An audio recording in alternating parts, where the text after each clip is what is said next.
All right, good evening. Oh, we got a full house this evening. Got a lot of important work to do and acknowledgements this evening. Okay, so I will convene this meeting at 7:35 PM this Tuesday, January 20th, 2026, again at 7:35 PM. And we are going to start our meeting this morning in honor of Malachi Owen Mitchell, born December 17th, 2025, to Fire Engineer Ryan and Melissa Mitchell. Congratulations.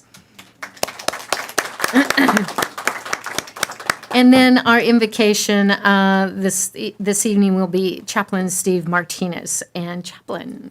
Okay, all right. All right. Good evening, Mayor, City Council. Please join me as we pray, ask for God's wisdom. I lift up my eyes to the mountains. Where does my help come from? My help comes from the Lord, the maker of heaven and earth. Father, we ask tonight that you would bless our mayor and our city council with wisdom as they make decisions, Lord, for the city of Monrovia. We thank you for their service, Lord. Bless their families, their grandchildren. Father, we thank you for the things you've done in our city. We thank you for those who've contributed in so many ways. We continue to ask for your blessing and protection, Lord, on our fire department, our police department. Please bless our teachers and our schools, Lord. Please protect our students, Father. Bless our businesses and our churches. May the pastors here continue to teach with love and truth and conviction. Lord, bless the residents here. And especially, Lord, bless those who are struggling in our cities, Lord. Maybe they're struggling with grief or loss, addiction. Please connect them to the right people in these cities, Lord. And we ask for your blessing. We acknowledge you. We look to you for help tonight. We ask for your blessing now. In Jesus' name, amen. Amen. Thank you. And now we will have the Pledge of Allegiance led by our Mayor Pro Tem, Dr. Tamla Kelly. Amen. Please rise, put your right hand over your heart, and begin. I pledge allegiance to the flag of the United States of America and to the republic for which it stands, one nation, under God, indivisible, with liberty and justice for all. Thank you very much. Then roll call, please. Council members Belden. Here. Jimenez. Here. Spicer. Present. Mayor Pro Tem Dr. Kelly. Here. And Mayor Shefflin. Here. And then we do not have a report of closed session. We did have a great study session right before council meeting this evening and regarding council liaison assignments and protocol. So you'll be hearing more on that at our next meeting. And then moving on into our presentations and proclamations, we will start with PR1. And this is for someone very, very special to us. Recognition of retiring Administrative Services Director Buffy Bullis. And I believe the lead on this is Mr. Feek. All right, thank you. Buffy, if I could I invite you to stand at the podium? That way we can get you on TV. Done the I also spot. understand, well, Buffy we all asked Buffy today, you know what we would really like is a 30-minute presentation on our net position. Also joining Buffy tonight is her family. I understand Mike is here in the audience, also Lauren, as well as her parents. And I apologize I didn't get a chance to meet you both, but you are Rose and Al. Wonderful. Thank you for being here. We have so many people here joining. Those of you who know Buffy know she's a pretty special person. Definitely. It's going to be a little bit hard for me to get through this presentation tonight. I'm going to try to be brief. But Buffy has been very special for me personally because since I began work here at the City of Monrovia, when you take a job as a city manager, you have to be able to trust people around you. And I think that's true for all of us. We all want to be around good people that we can trust during times of need. I began in the end of October 2019, and on January 26th is when we had our first case of COVID here in LA County. It was just 8 weeks later that we had declared a state of emergency, and before you know it, we were in the middle of a pandemic like many people, and the city's finances we just had no idea how we'd be impacted. And And then before you know it, there's a bobcat fire and the disaster that comes after fire and floods. And since the very beginning, Buffy has been one of the most trusted people that I've ever worked with. And I feel I could say the same with our entire department director team. But I think the quote I'd like to share about Buffy is that we have no clue how important or impactful our influence will be during our lives, and rarely will we ever find out during this lifetime.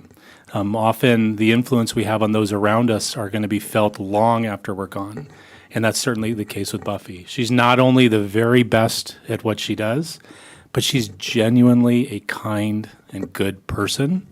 And as we like to say here, the way we do things is always more important than what we're actually doing. And I think Buffy has just been a really important and impactful part of that. She has worked for the city for 22 plus years. And I'd like to talk a little bit about some of her accomplishments, which, always strengthening the city's fiscal position and guiding us through challenges and long-term initiatives. From advancing pension funding strategies to improving our net position to addressing debt, helping secure the approval of Measure K, doing the presentations about Measure K. She was there, as I said earlier, through pandemics and emergencies. I think we've declared 7 disaster declarations since I've been city manager. And Buffy has helped guide us through that and make sure that the city's finances are play. If we don't have our own house in order, we can't respond to the needs of the public. That's why finance is so important to municipalities. But I think probably most important, Buffy has been a leader in the organization and that she's just tackled everything with a determination and a deep commitment to serving others, whether it be a staff person who has a question about a grant, whether it be we're hosting an event to honor someone in the police department, Buffy's going to show up to support that person. She is constantly putting others first, navigating every challenge with grace, with humility, always putting the needs of others first. And while we're certainly really excited for Buffy to retire and enjoy this next phase of her life, she has left an indelible mark here on the city that so many people are going to feel immediately. I'd like to take this moment to invite the city council members, if you have any comments you would like to share with Buffy, and then would like to present her and her family with just some small tokens of appreciation and remind the council and others that we'll be, formally sending Buffy off next week at a retirement celebration. This is just her final city council meeting. Thank you for allowing me to make these comments. Go ahead. Speech. Okay, I won't give a 30-minute speech, but I do want to say a few thank yous. Good evening, Mayor Shevlin and members of the City Council. I am so appreciative for my time here at the city. I want to thank you for your support over the years, and I want to thank you for allowing me to serve the community in my role. 22 years is a long time, almost 23. But the time goes fast when you're working with people that you enjoy working with, that you respect, and when you have a city council that's supportive of its employees and the work that we do for the community. So thank you very much. I'm deeply blessed to have worked with Dylan and the entire executive management team. They're a hardworking, dedicated team of leaders who lead by example. And I've made many friendships, and I value those friendships with them. I want to thank my team in administrative services. They're a great group of individuals who are committed to working hard and doing their best. They love the city, and I'm very proud of the work that they do for us, and I just am very appreciative of being able to work alongside them this entire time, and I'm very thankful for them. I do want to thank Janet Wall for her financial guidance, support, and input. It's been great working with her, so I'm very thankful for her. And lastly, I want to thank my family. So I want to thank my husband, Mike, and my daughters, Lauren and Brooke. Brooke's not here tonight, but Lauren is here, for their support of me and my work over the years, especially during budget and audit season. Those are crazy times every year. So thank you so much. And I want to thank my parents as well for the lifelong support that they've provided me and for just being the best parents that anyone could ask for. While I will miss everyone tremendously, I leave the city knowing that you're in good hands with Ray Bowman. Ray is an excellent leader, a pleasure to work with. I am excited to see her flourish in her new position, and I know she will do great things for the city. So thank you very much. Very much appreciated. Were we going to be able to sing? Thank you. Thank you. Thank you. Thanks. Thank you. Don't run off. I wanted to give our fellow council members an opportunity to make comment. So Buffy, when I became a council member, and I used to sit in the different finance meetings prior to you becoming the director, I didn't know what the hell the guy was talking about. But when you became the director, I understood exactly where the city was at. I learned a lot about the auditing, and I just want to thank you. I just want to thank you, Buffy, for everything. You've been a jewel, and I really appreciate you.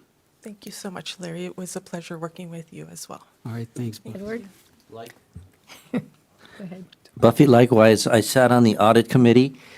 You've made difficult subject matter, I wouldn't say easy, but more easily understood. And you did something that usually people that deal with numbers and facts don't. You did it with kindness. You did it with a smile. You did it with warmth. And on top of that, your work ethic. It's not just you as an individual. You inspire people around you. It's contagious. Your love for the city, for the staff, people could see it. It energized people around you. Just want to say thank you for everything you did for Monrovia and for the population of Monrovia, for the city council. You're an inspiration. Thank you. Thank you. Edward? Thank you so much for all the tremendous amount of time and effort and forgoing some of those other things that you probably wanted to attend instead of being here with us and taking care of the city. And we really all appreciate it. And everyone's going to say, I think, some similar things, but you've always made it very clear that even when I ask a dumb question, you would respond in a very professional way. That is very obvious. The numbers make sense, and this is why. So thank you so much for just being a tremendous asset to the community, to here, to us, and just being an outstanding person. I really appreciate that, and we're going to miss you. I'm going to miss you. Thank you so much. Carol? Buffy, I love you so much. You have just been a jewel, and I have never seen someone who has that much responsibility and who remain cool, calm, and collected. It's like the duck, who's just floating on water and their legs are going crazy underneath. So to us, we see you as just being cool, calm, and collected, even when there was a crash and we lost all of our information. But you made us look good as a city. You're very thorough. You are a great leader. I could tell you're a good leader because your whole team. I've never seen so many people excited about numbers. And to see you doing that and having a smile and your warmth and just the way you just cared for this city through your job, we really appreciate you. We honor you. We appreciate you. And I really hope that you enjoy this half of your life with your family, vacation, do all the things that you love to do. But don't stay away. Still come to the meetings. We expect you here on the second and the fourth Tuesday. Definitely. Okay, there is an expectation there. But we appreciate you. Oh, thank you so much.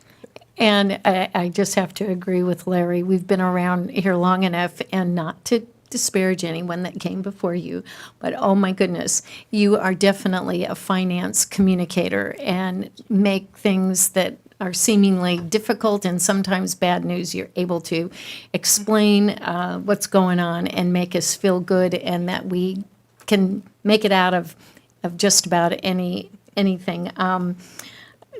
You are very, very, very sweet, and I've seen you in action or heard you in action, especially when talking to an angry constituent about whether it was water fines or whatever, and she's remarkable.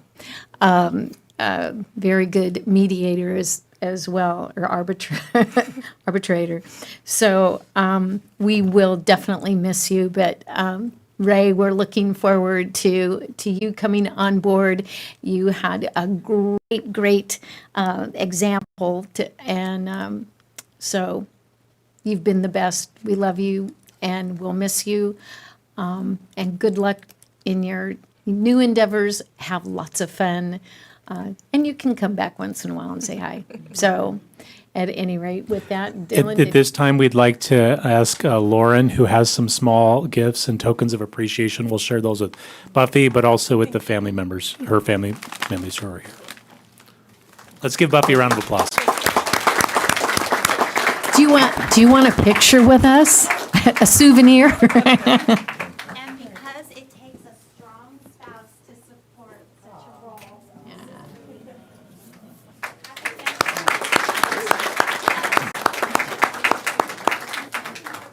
Janet, come on up.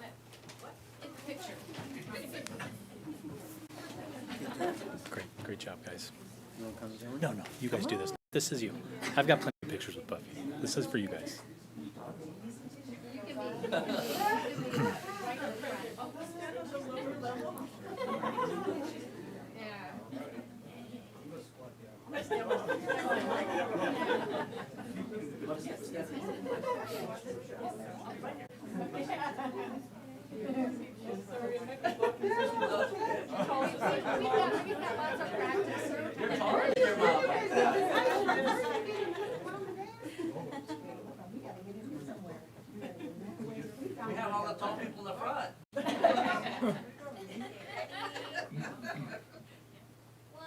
two, three.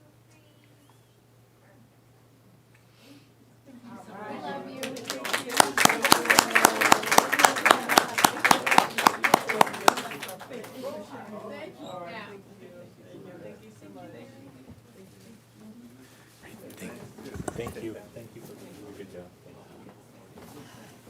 Thank you. Oh.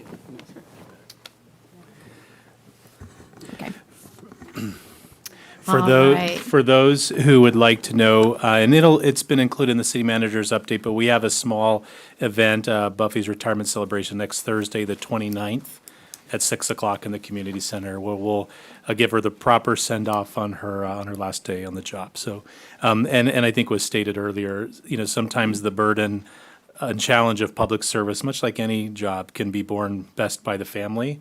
A lot of Tuesday nights Buffy had to miss, a lot of night meetings and weekends that are now going to be Ray's life. So let's welcome our incoming Department Director. Ray, if you could join us on stage. Let's give Ray Bowman a round of applause. We're very fortunate here at the City of Monrovia, where when we find amazing people who care deeply about serving the community, we find roles for them, and we put them to work, and we watch them excel, and we get to celebrate the successes together. Ray is one of those people. I'd like to share a little story about when I remember Ray was special for me. And it started around the same time I met Buffy, when I was a newly appointed city manager, and Ray decided she was going to leave to go to Huntington Beach. And oh, I have to, Ray. I have to. Now's my chance to get back, right? Well, it was a wonderful, wonderful opportunity for her to pursue a career change, and to, experience, public service differently. And it wasn't that long after that the Bobcat fire started. And Ray felt like she was in the wrong place. And she reached out to me, and she just talked about how bad she felt that she couldn't be here to support the team. She wanted me to know how grateful she was for Monrovia. She wished us well. And then we got a couple boxes of way too much food from Merengue Bakery the following day in the OC. And it was just her way of saying, keep it up, do a great job. And it wasn't until shortly thereafter where we had a position open and Ray was able to quickly return. Monrovia has always been her home. She immigrated here from Philippines. She's a Monrovia High School graduate. She lives not too far from work. You'll see her family here in town. And she loves Monrovia. She loves Monrovia as much as we all love Monrovia.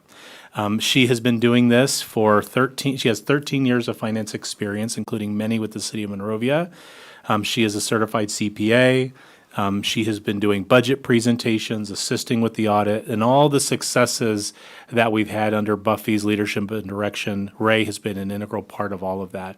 We can't do anything alone in this business. We work with our teams, and Ray has been a very important part of the administrative services team for some time. So I am very excited for Ray to step into this next phase of her career. I think she'll do wonderful.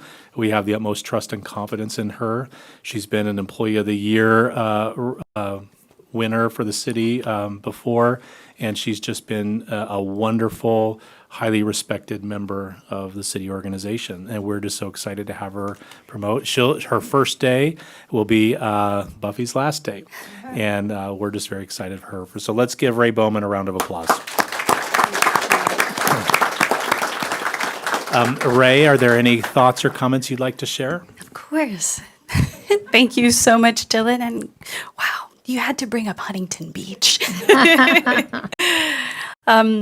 First of all, Mayor Shevlin, members of City Council, the executive team, Dylan, Lauren, Buffy, Janet, thank you so much for this opportunity. I am deeply humbled by the trust that you've placed in me. And of course, I want to acknowledge Buffy. There are no words big enough to convey my gratitude for her leadership and her support all these years. I've been blessed to have worked with her for almost 10 years, and she's been a tremendous influence and mentor, not just for me, but for our department as a whole. She's laid a strong foundation and created a stellar team, and I know I speak on their behalf when I say that she will be deeply missed. I may or may not have you on speed dial, so just watch out. Like Dylan said, Monrovia truly is a special place for me. And the old adage of you don't know what you've got till it's gone really rang true during that time. So a few years ago, I had the bright idea of working for another organization and leaving Monrovia. But shortly thereafter, I realized how truly special Monrovia is.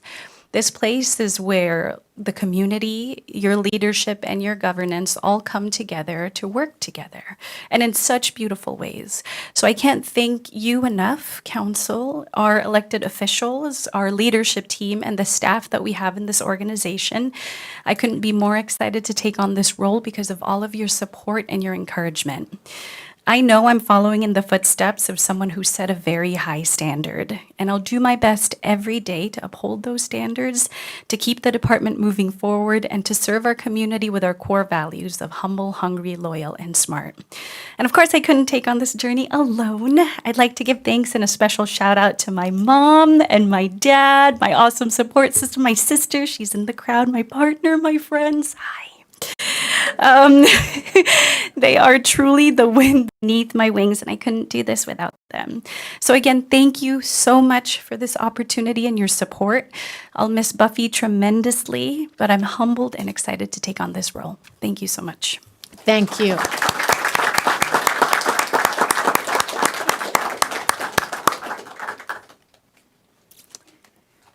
Do you want a picture of us?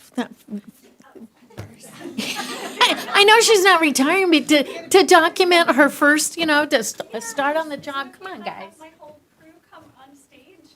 Yeah. Pasadena Humane is here tonight. Thank you. Where's Theo? Oh my God, document the beginning. Ray, where's Theo? Oh, he's at home. Theo is my dog. I know. Theo deserves it.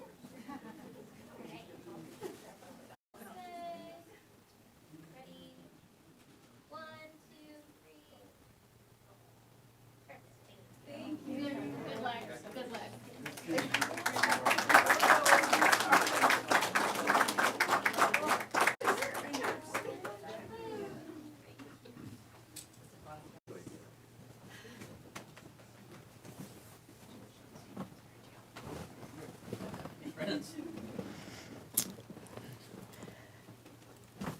Okay. I think now we have another presentation here that we wanted to acknowledge. A birthday on January 31st, Larry Spicer. Okay, on the count of 3, 1, 2, 3. Happy birthday to you. Cha cha cha. Happy birthday to you. Cha cha cha. Happy birthday, dear Larry. Happy birthday to you and many more.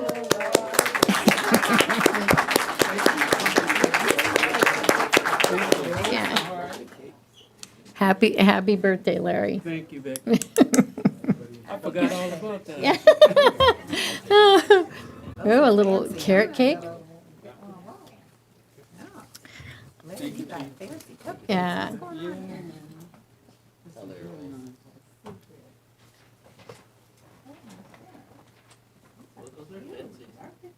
Hey, just grab one. I have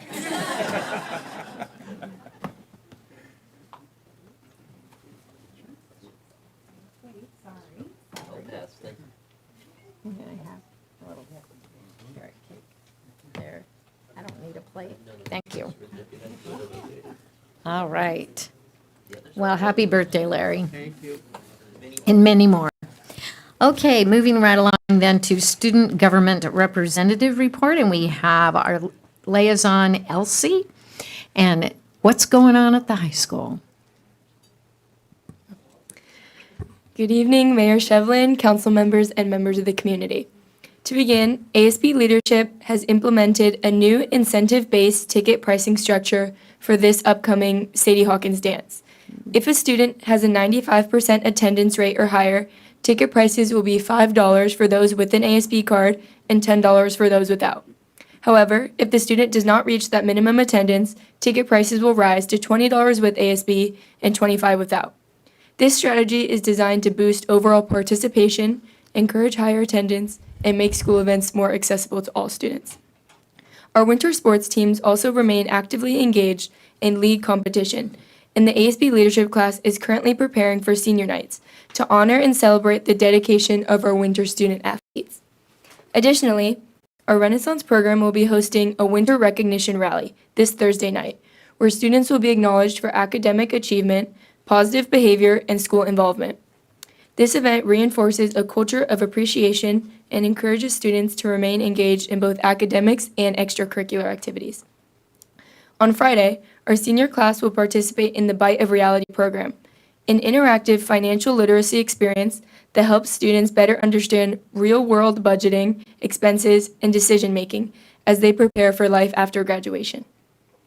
Looking ahead, we are also preparing for our Stranger Things Winter Rally next Friday, which will bring the student body together to build school spirit and celebrate the winter season.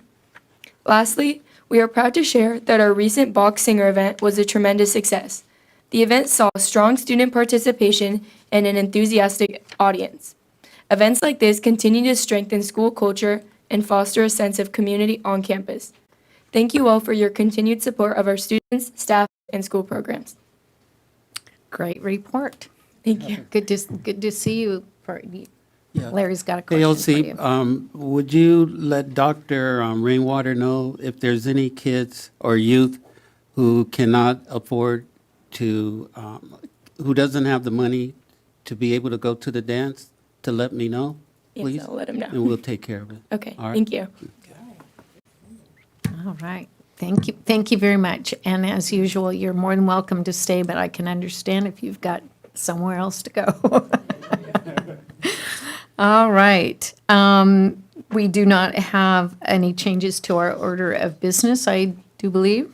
So we will move on to the consent calendar, which are items CC1 through CC9, and they're considered ordinary and routine in nature and can be entertained in one motion unless there's anything that needs to be pulled. Move for approval? Do we have a second? Second. We have a motion and a second. Then without objection, our consent calendar is so approved. Moving on then to public input, and this is your opportunity to come and address the city council on any items not on our agenda. And we encourage you to come forward and address the city council. We want to hear from you. You will be given 3 minutes to provide a statement. And I know we do have some cards, and I know maybe some did not fill out a card, but we'll make sure we cover everyone. So we'll cover the ones that have submitted a card first. Beginning with Sherry Lochner. Sherry.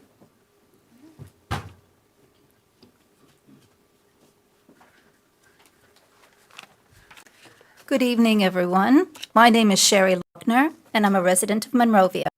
I grew up here in Monrovia and Duarte. My mother, Lorna, cannot be present, but she is here in spirit. I am here this evening to continue to advocate for day laborers and other people who are immigrants targeted by ICE. As you would be well aware, ICE is continuing with their fascist, unlawful practices of detaining and kidnapping people throughout our country. My colleagues have reinstalled the memorial for Carlos Roberto Montoya Valdez several times, and we will continue this practice for as long as needed. We want to see a permanent memorial for Carlos to commemorate his life and acknowledge his death as a result of the brutal, unjust tactics of ICE. I stand here this evening because I and my colleagues refuse to allow the government to sweep his death and the 44 other deaths under the carpet. The Monrovia City Council's silence on Carlos Roberto Montoya's death is deafening. I expect more of elected leaders. When are you, as our elected leaders, going to speak truth to power? My questions for the City Council this evening are, as always, 1. What progress has been made on securing the report investigating the circumstances resulting in Carlos Roberto Montoya Valdez's death? 2. How can my colleagues work with the City Council to secure an appropriate site for the erection of a permanent memorial for Carlos and the 44 other people who have died as a result of ICE actions? And 3, when is the City Council going to stand up to the authoritarian actions of this federal government and denounce the ICE raids and secure justice for Carlos Roberto Montoya Valdez? The true measure of any society can be found in how it treats its most vulnerable members. That's what Mahatma Gandhi says, and I stand by that. I also stand for justice. I stand for compassion. Where do you stand? Yo soy Carlos Roberto Montoya Valdez. Thank you. Martha Mack. Good evening, Martha. Good evening. I would like to start with a quote from Martin Luther King Jr. and Martin Luther King Jr. in honor of Martin Luther King Jr. holiday. This is from a letter from Birmingham Jail in Alabama, 1963. I have almost reached the regrettable conclusion that the black man's great stumbling block in the stride towards freedom is not the white citizen counselor or the Ku Klux Klanner, but the white moderate who is more devoted to order than to justice. A lot of the things we're seeing are technically legal right now, but 44 people have died in ICE custody or as a result of ICE, and I'm going to read their names. Henry Ruiz Guyen, Sarawit Gezagan Dehene, Maxim Cherniak, Juan Alexis Tineo Martinez, Brian Garceau Rayo, Non Ngoc Win, Marie Ange Blaze, Abelardo Avellenda Delgado, Jesus Molina Vega, Johnny Noviejo, Isidro Perez, Tien Xuan Fan, Chao Feng Gay, Lorenzo Antonio Batres Vargas, Oscar Duarte Rascon, Santos Benegas Reyes, Ismael Ayala Uribe, Norlan Guzman Fuentes, Miguel Ángel Garcia Medina, Huabing Xie, Leo Cruz Silva, Hassan Ali Moed Saleh, Josue Castro Rivera, Gabriel Garcia Aviles, Kai Yin Wang, Francisco Gaspar Andres, Pete Sumalo Montejo, Shiraz Fatehale Sachwani, Jean Wilson Brutus, Fawad Saeed Abdul Qadir, Delvin Francisco Rodriguez, Nenko Stanev Ganchev, Ramesh Amachand, Pankaj Karan Singh Kataria, Jose Manuel Sanchez Castro, Jose Castro Rivera, Silverio Villegas Gonzalez, Jaime Alanis Garcia, Carlos Roberto Montoya Valdez, and these 6 people have passed this year already.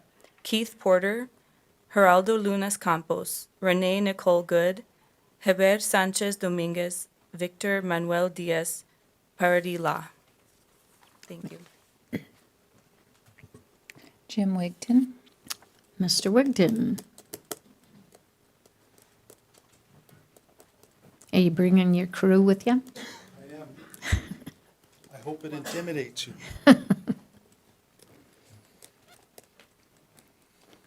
Good evening.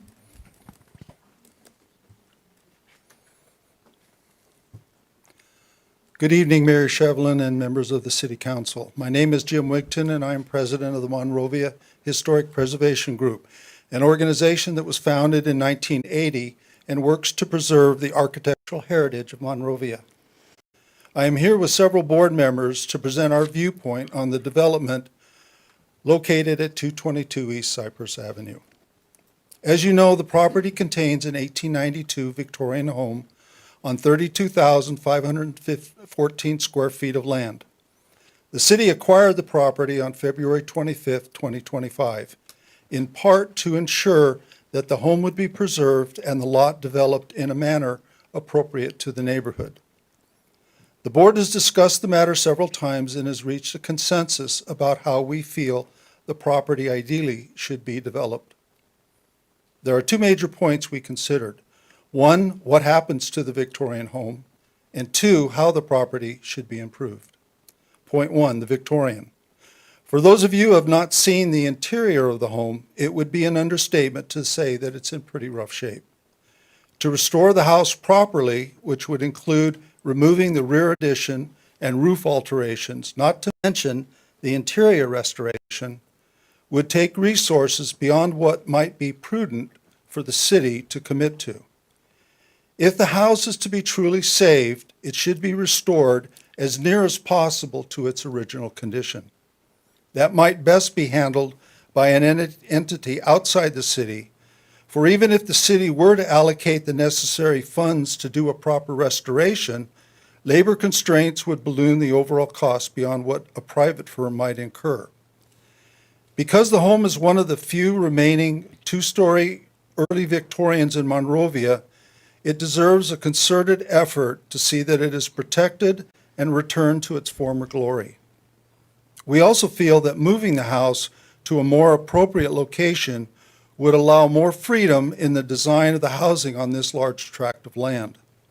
If moving the house proves feasible, we feel that relocating the house is an option the city should carefully consider.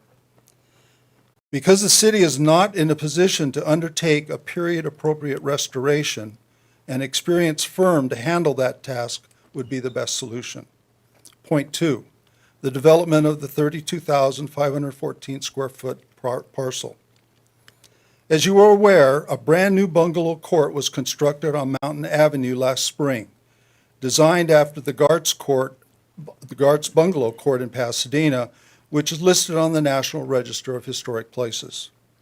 While new, the interior and exterior of the 6 bungalows in the court have been constructed to mirror the quality and craftsmanship of a vintage bungalow court, a housing style that was popular in Southern California over a century ago and which has withstood the test of time.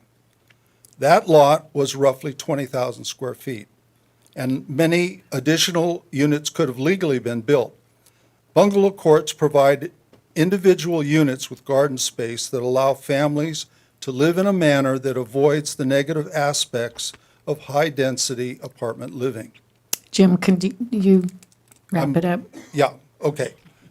Lastly, and perhaps most importantly, the City of Monrovia has an opportunity with this project to establish itself as a leader in how to provide affordable housing while doing so in a manner that is time-tested and appropriate to Monrovia's vintage neighborhoods. Sorry, thanks. No, that's okay. I'm just trying to be fair to everyone. Okay. Thank you very much. Thank you. 15, 18, 20, 21 minutes. James Wheeler.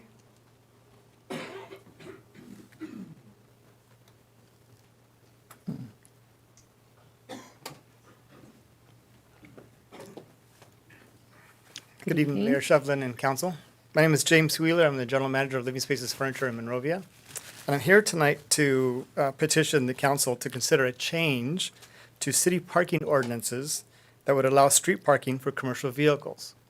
And whether that's a permit system for a fee or a change in allowances that would allow time limits up to 48 hours, or even variances for vehicles in close proximity to businesses or residences.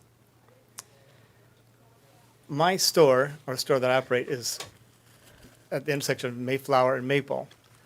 Recently, or fairly recently, vehicles parking along Maple Street have been ticketed. Those are larger commercial vehicles.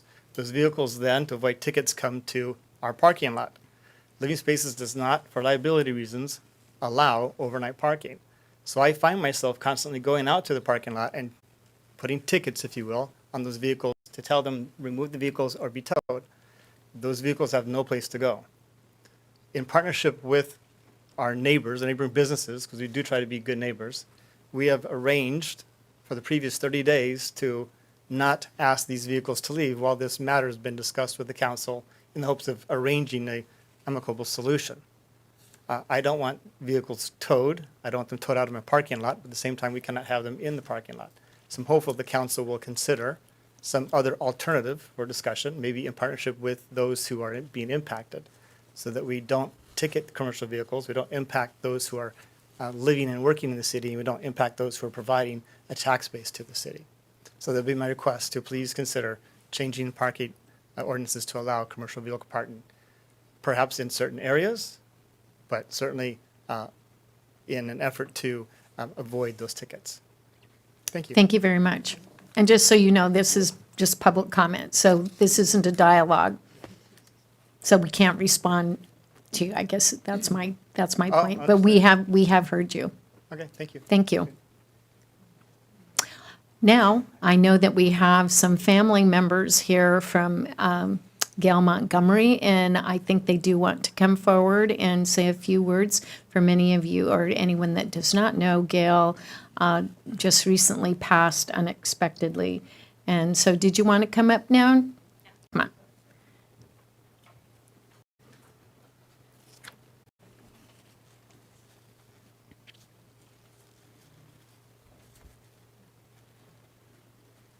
Good evening, Jasmine. Good evening. Good evening, Mayor and City Council members. Thank you so much for allowing me the space to speak tonight. My name is Jasmine Montgomery, and I'm here on behalf of my grandmother, Gail Montgomery. My grandma loved this city deeply. Monrovia was not just where she lived, it was where she belonged. She took pride in this community, in its history, and the people that made it feel like home. She believed in showing up, supporting others, and caring about where you come from. That love was something she carried every single day. Some of my most cherished memories here are walking the streets with her, listening to her stories, and watching her light up when she talked about the city and the people she knew. This place holds my childhood, my laughter, my learning, and now my grief. But more than anything, it holds my gratitude. My grandma taught me what it means to love a community, not just in words, but in action. To give when you can, to be kind when it matters most, and to leave things better than what you found them. That is the legacy that she leaves behind. As my family and I work to honor her life with celebration that reflects who she was, we have created a GoFundMe to help us do that. If you are able to support or share it, we'd be incredibly grateful more than anything. We just want to give her a farewell that reflects the love she gave so freely to others. I have made a QR form that is printed out where you can just scan it on your phone or on a device that brings you straight to the link. I would love to leave that here today if that's possible. Once again, thank you for honoring her tonight, and thank you for being a city that meant so much for her and continues to mean so much to me. You're welcome. Do you want to share any of the service or celebration of life arrangements? So right now, we are working towards a date. That date is February 20th. It's a Friday. Hopefully, if the community center is able to approve it, it will be from 1 to 5 p.m. You're not forced to stay the entire time, but it is welcome to all that would like to go and that knew her. It is a celebration of life, so it's not a traditional memorial. So we are going to look to bring happiness. I'm looking at vendors across, and I would like to show support to the vendors that are local to Monrovia. I will be sure to contact you guys when I have a secure date. I spoke to the community center today, and so did my cousin, and I will make sure that information gets across to you. And thank you. And obviously, we are adjourning tonight's meeting in memory of your mother, along with a few other, unfortunately, people that we've lost. Well, thank you so much for your time. Thank you. you, guys. Anyone else wanting to address our city council this evening? Not seeing anyone, then we will close that portion of our meeting, the public input. There are opportunities under the other items for you to provide input on those as well. We are moving now to public hearings and meetings. PH1, the ordinance of the City Council of the City of Monrovia, California, repealing Chapter 15.04.010 of Title 15 of the City of Monrovia Municipal Code and establishing a new Chapter 1504.010 of Title 15, et cetera, et cetera. So, thank you very much. And Greg, you're up. Glad to be back. Good evening, Mayor, council members. So on December 16th, 2025, I introduced the first reading of ordinance number 2025-14, which amends Title 15 of the Monrovia Municipal Code, also known as the updates to the building code. The public hearing of the second reading is set for today, January 20th. As a reminder, the California Health and Safety Code does require that the new codes be adopted and in effect as of 2026. With that said, staff recommends that council open up the public hearing and adopt the ordinance number 2025-14. Thank you. Thank you very much. Any questions of staff? Nope. This is a public hearing, so I will open the public hearing and invite anyone to come forward that would like to either speak for or against. Just make a comment on this public hearing matter. Not seeing anyone, I will close the public hearing and come back to council. And unless there are questions of staff, we can entertain a motion. I would like to make a motion to adopt ordinance number 2025-14. Second. We have a motion and a second. Can we have a roll call vote, please? Council members Belden? Yes. Jimenez? Yes. Spicer? Yes. Mayor Pro Tem Dr. Kelly? Yes. And Mayor Shevlin? Yes. Thank you very much. Thank you. Okay, then we have Sherry Bermejo is going to be bringing us the allocation of community development block grant funds for fiscal year 26-27 and approval of fiscal year 25-26 residential rehabilitation program guidelines, resolution number 2026-02. Sherry. Yes, thank you, Madam Mayor, members of the City Council. Tonight, we'll be presenting for your approval the fiscal year 26-27 CDBG annual funding allocation, as well as the use of those funds. And staff is also going to be presenting some revised program guidelines for the residential rehab grant program. And before we begin, I just wanted to provide a little overview of the CDBG, or Community Development Block Grant Program. This is a program that's federally funded, and it exists to fill three really big goals serving low to moderate income residents.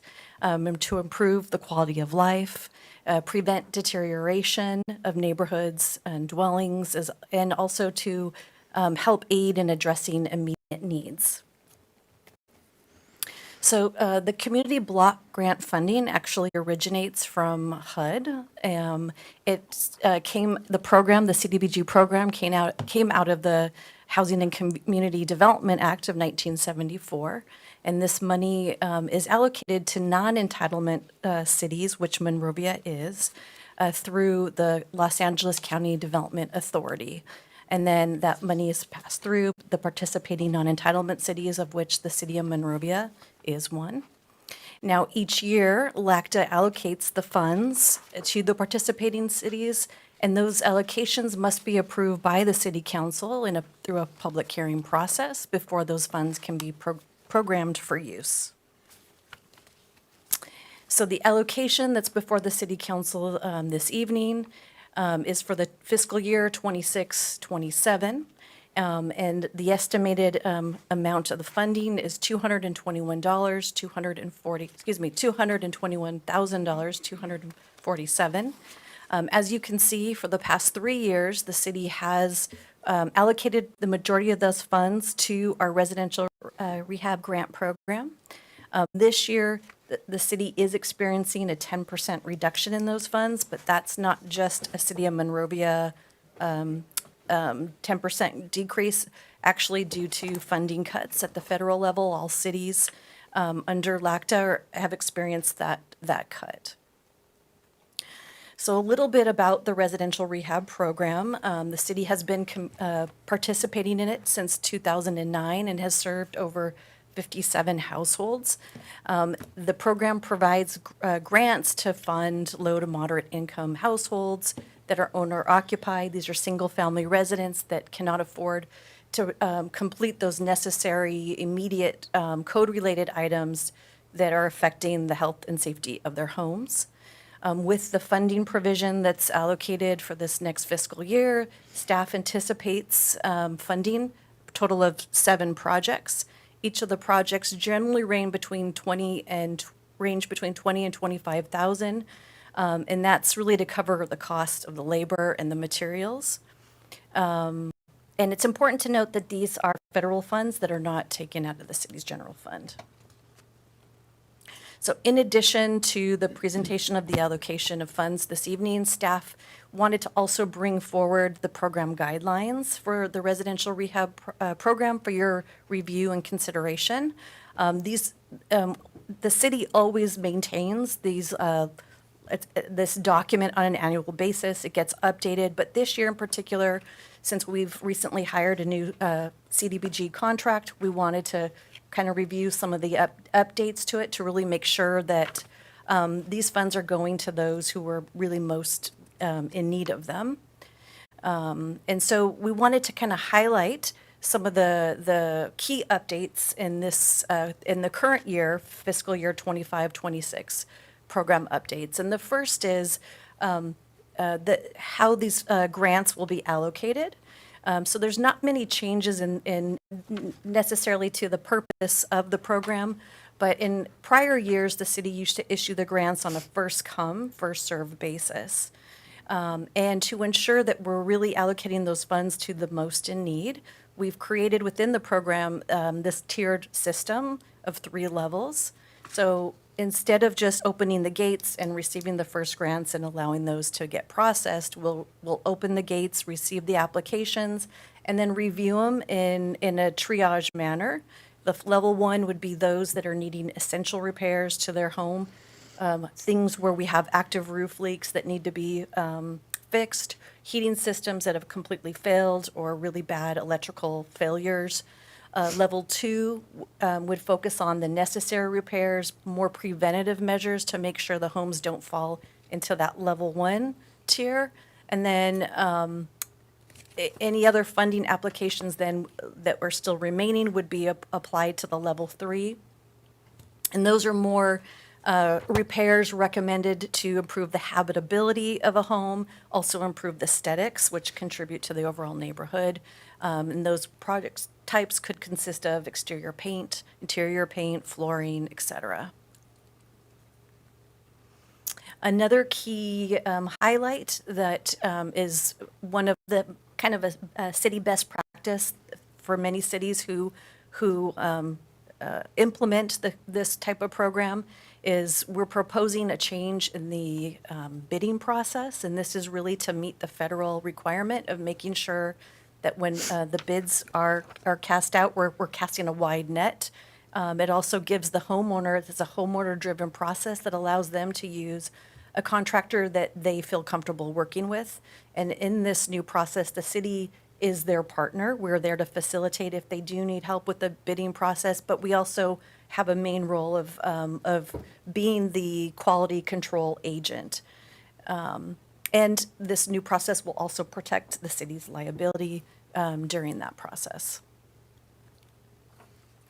Another key update to this is we're introducing a new residency and ownership covenant. And the main purpose of this new provision is to ensure that public funds are really going to the long-term benefit of the community, the long-term community benefit. And so what the new kind of provision is that grant recipients will be required to sign a covenant indicating that they will reside within the house for the first 5 years following the project's completion. And if that home is sold or if the title is transferred, then the homeowner would need to repay those funds back to the city so that they could be put back into the community. And really, again, this is to prevent house flipping. And then last but not least, this is just a little federal requirement that is now being placed into the program, so we're updating our guidelines to make sure they meet the federal requirements. In addition now to being the owner of the home, living in the home, and meeting the income requirements, federal law now requires the verification of immigration status, so that's have been built into the program guidelines. And then last but not least, it's important to note these program guidelines are a living document, and they will get reviewed annually. And there are provisions in here that allow the city manager to sign off of them annually to make sure they're still meeting the requirements of the state and the federal government. And of course, any major changes that will be proposed at a local level would be brought back to the city council for your consideration. So with that, it concludes my presentation. I'd be happy to answer any questions you have. Staff is recommending that the council adopt or approve the estimated fiscal year 26-27 community development block grant allocation and approve the residential rehab grant program guidelines. Thank you. Thank you for that report. Do we have any questions of staff? Just a few comments, but I really appreciate the new approach you guys lined out and the new levels, the tiers, the prioritization, and I know you also have many of your code enforcement folks that may know people that are probably really eager to use this resource and probably need that resource. So thank you for that. I think the only other question I had is just the covenant idea is a really good one as well, and that kind of reducing someone just taking advantage of the situation. Is that going to be recorded then too on their title? Yes, it would Okay. be recorded. Great, thanks. I have a question. Do most of the applicants, do they come about through the relationship between building inspectors and the residences? Is that how they find out about these programs, the residents? So before implementing the program each fiscal year, we do a marketing program. So the program is released through our main sources like the city manager's newsletter, the city's website. This year, we're going to be updating our flyers and making sure they're available at community places where folks like seniors are frequently visiting, the city library. We're going to have them at City Hall. We also put it out to our Monrovia Area Partnership communication lines. So Are the documents bilingual? the documents contain information where they need assistance for translation. So we haven't officially translated those documents at this point. Thank you. But I'm sorry, Tam. Code enforcement does recommend, don't they, when you have code enforcement Absolutely. cases? Yeah. Absolutely. We see folks at our public counter, which is planning, building, and code enforcement, And we're always, getting, telling people about these programs anytime they come in looking for assistance. And I know the community center also provides that helpful communication as well. I'm sorry, Tamala, I interrupted No, you. I think I was going to talk a little bit more about getting the information out. So you said the community center, and then for the MAPS program, what is that? What are those lines of communication? Email, Facebook, talking to our MAP leaders, spreading the word of mouth. Yeah. Yeah, because a lot of people are not, they're not on the internet. Is there a way that this information can also go out, like, for example, a bill? That's a good idea. We can Not that it has to be that way, but just as a consideration of somebody that, because there might be people that are out there that are not admitting to their code issues and not coming forward with that because of fear of not being able to pay for it. Right. So that Yep. could be a possibility as well. But it sounds like you guys are not getting a shortage of applications, aren't getting a right? shortage So of- people are finding the information. Okay. And unfortunately, seven people helped, or 7 homes. At any rate, this is a public hearing. I will open it at I this- have a oh, I'm question. sorry. So Sherry, I think it's a lot better with the consultant that you're working with now and the different things that they brought into play, with the different levels and being able to go out where the homeowner can go out and get their own contractor and bring them in order to be able to bid. Because that relationship means it means a lot, so. And also, the different priorities, instead of the first come, first serve. Because sometimes there's people that takes a little bit longer to get all the documentation that is needed in this process.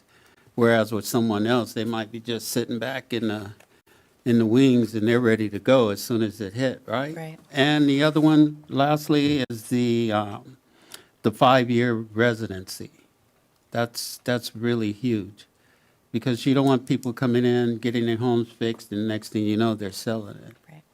So that's good.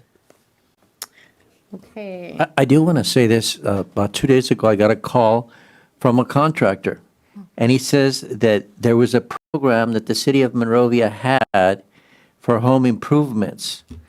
And I had another person on the line, and I couldn't talk to him at the time. I don't know if it was the same program or if it was a scam. Well, Let's finish the public hearing first, and then I'll comment Okay. on that. This is a public hearing. I will open it up for any comments, either for, against. I don't see anybody coming forward, so we will close that portion. I'll come back to city council. And this was before your time, Sherry, but we did have a first-time home buyer program, and you could improve your property, and it was a lien on the property, but it wasn't, to my knowledge, it wasn't a part of our CBD money. CBDG? I had Whatever that practiced that too a acronym few is. times. Yeah, it wasn't, it was a separate program, but we did have that. I know that because a very close friend of mine took advantage of that. She's still living in the home, but at some point in time, it has to be paid back. Okay, if there are, To Sergio's question, was it answered?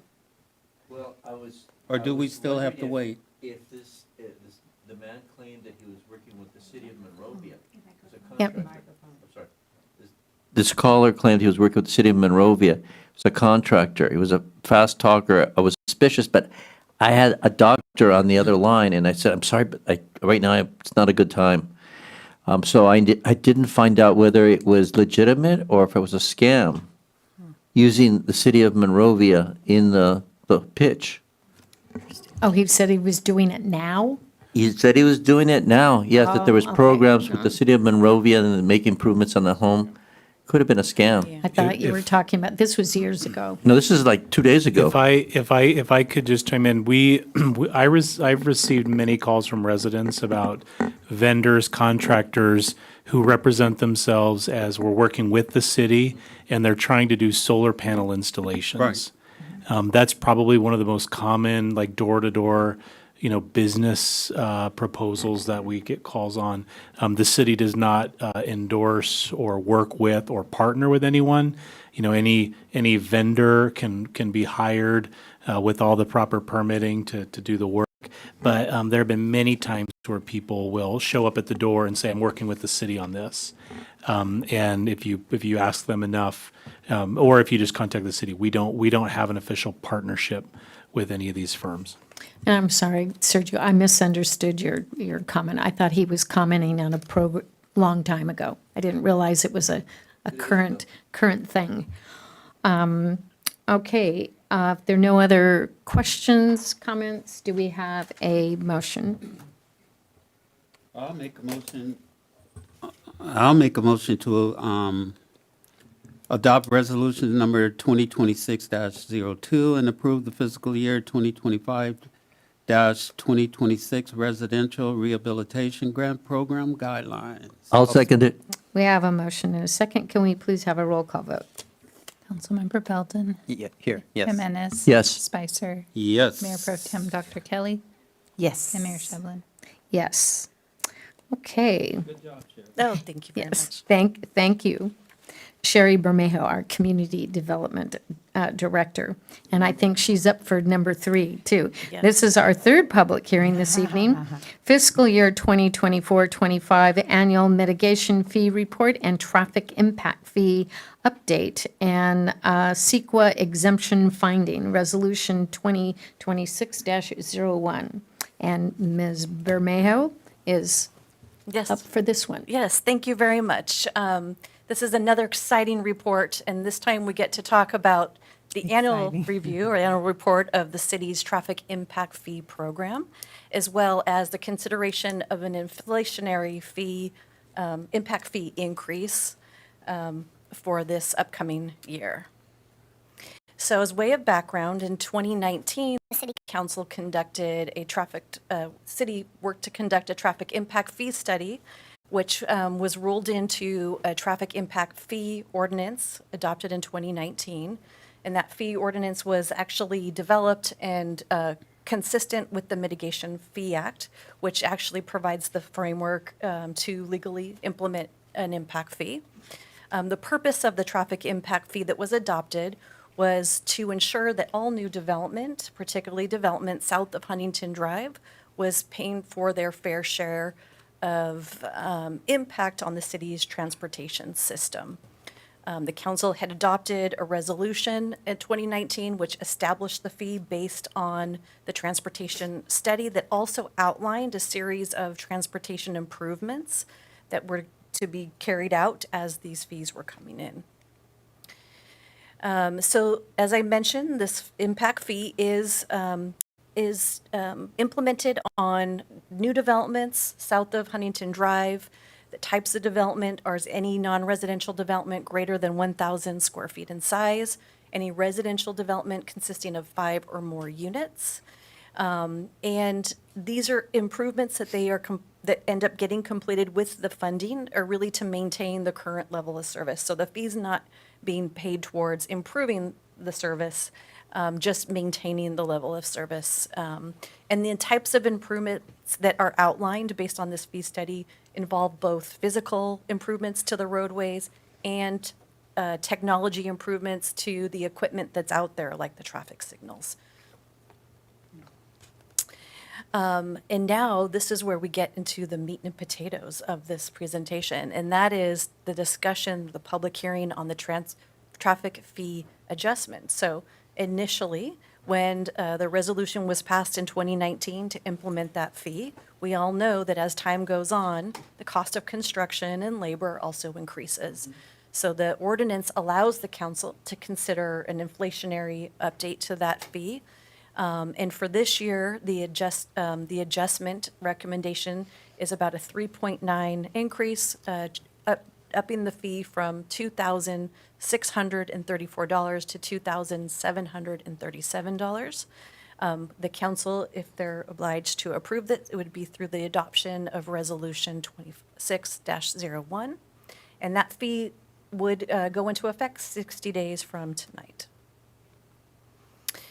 Now, with respect to the requirement for conducting the annual impact fee report, this is a requirement that's out of the Mitigation Fee Act, and it requires the council to review a report that talks about the purpose of the fee, the amount of the fee, the fund balances, and the public improvements that are funded.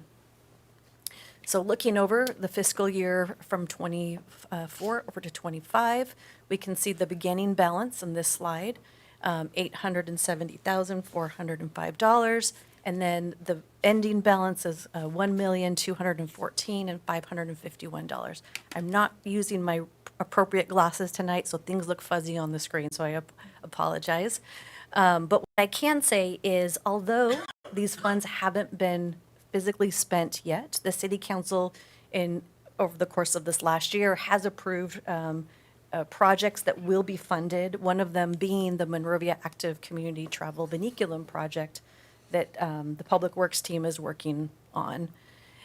So with that, I'd like to conclude my report. And the staff recommendation this evening is to review the annual report and approve it, as well as adopt the fee increase outlined in the report. I'm happy to answer any questions you have. Thank you. Any questions? Just a few.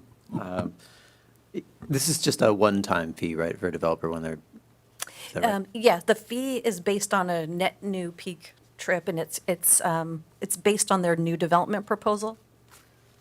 And it's not a recurring fee. I guess two other questions that you don't have to answer, but maybe we can discuss it for discussion purposes here. But this is currently set only south of Huntington, and I know a lot of that was probably because of Station Square and a lot of development happening in that location. We have a lot of development even occurring north of Huntington.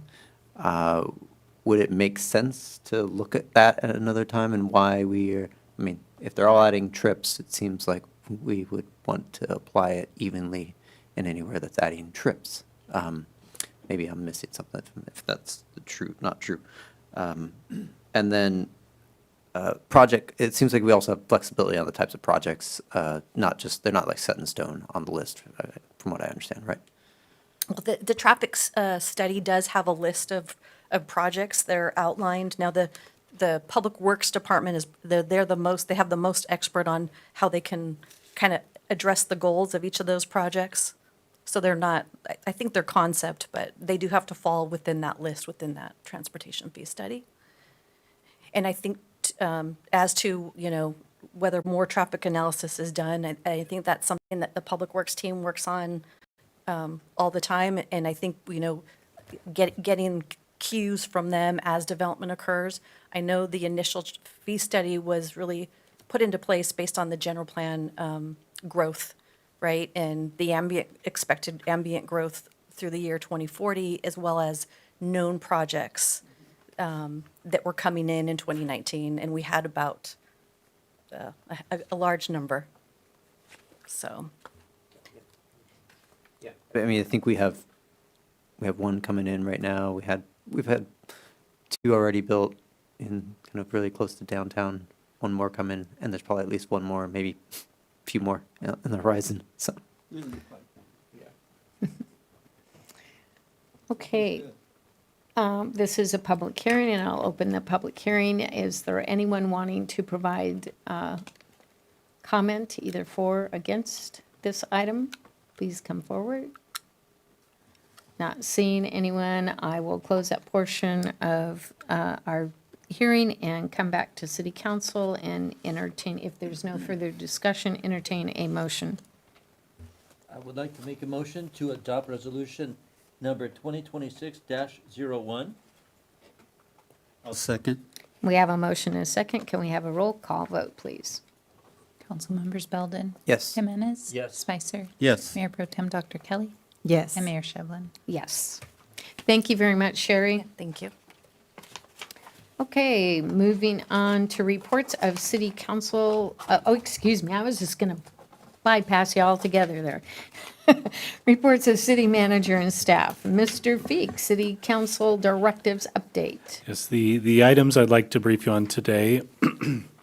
Earlier today, these are not on the directives log that you have before you. But as we catch up and recover from the holiday season and now convening meetings again, we'll continue to update this list. We also have a couple work plan items related to the last retreat that the council had for some upcoming meetings and activities. We'll be updating this directives log here soon. But I'd like to share a few items that I think are important. One, last week we received notice from some of our the representatives of our congressional elected officials that the city of Monrovia was successful in getting 3 projects listed on the community project funding process. These are federal appropriations for projects that benefit Monrovia. Each of them equals slightly over $1 million, so it's a total of a little over almost $3.1 million. We're receiving a good chunk of money for the Peck Road, or not Peck Road, excuse me, but Peck Lake project, what we refer to as the Rio Hondo Ecosystem Restoration Project. We received a little over $1 million for Encanto Park, which is actually happening in the city of Duarte. But as many would know, we are part of the Joint Powers Authority, which oversees these regional stormwater projects. And so certainly we helped with the application. We supported it. We're really excited to see that funding.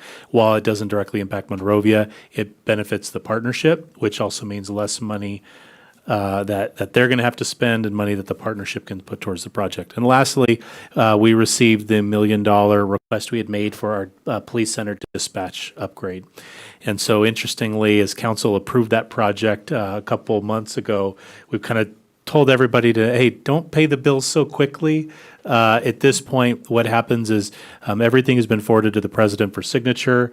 They expect him to sign, and we'll receive the appropriation. And once the president signs, our appropriations are signed into federal law, and we will work with the responsible agency to receive the funds, like other community project funds. Dylan, but they are in the process of putting together that council. Correct. We are not telling the manufacturer to stop development, keep building, keep going. Just find a nice place to store it until we can bring the money back. But I think what we had told our congressional representatives at the time that this proceeded was we've been working for 2 years on this funding request. And both times it made it either through the House of Representatives and the Senate, or last year it made it through the House and not the Senate, and it just kind of stopped and goes away as you know, is what happens in Washington during their budget discussions. But we told them we just have to make the decision, upgrade the dispatch center. So we started that process, and we're very fortunate that the funding was able to come through. So we're excited to kind of work backwards a little bit on this one. It'll be very helpful for us. I'm sure we'll provide an update with City Council later on once we sign all the documents and are working on the grant application, the grant agreements. You'll see further information on all 3 of those. And last but not least, I attended a nice ribbon cutting ceremony today. The city of Azusa was cutting a ribbon for a new monument for Route 66 at the corner of Alameda Avenue and Route 66 or Huntington Drive.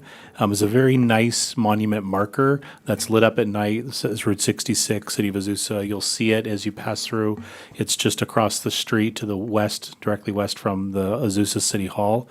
But it's a very nice monument. They also used the artist Victor Ving, who was recently at our Sinishi Park ribbon cutting, which I'm sure you'll address later. But it was fun to attend and just see what other cities are doing to honor the centennial celebration. And that's my report this evening. Thank you. Can you address Ms. Sherry Lochner, I think her name is, if there's any update on progress on those items? Yes. Unfortunately, there's not. And as we've said before, we have made the request to both the governor and the attorney general's office and asked for information related to the investigation of the death of Carlos Roberto Montoya Valdez in August.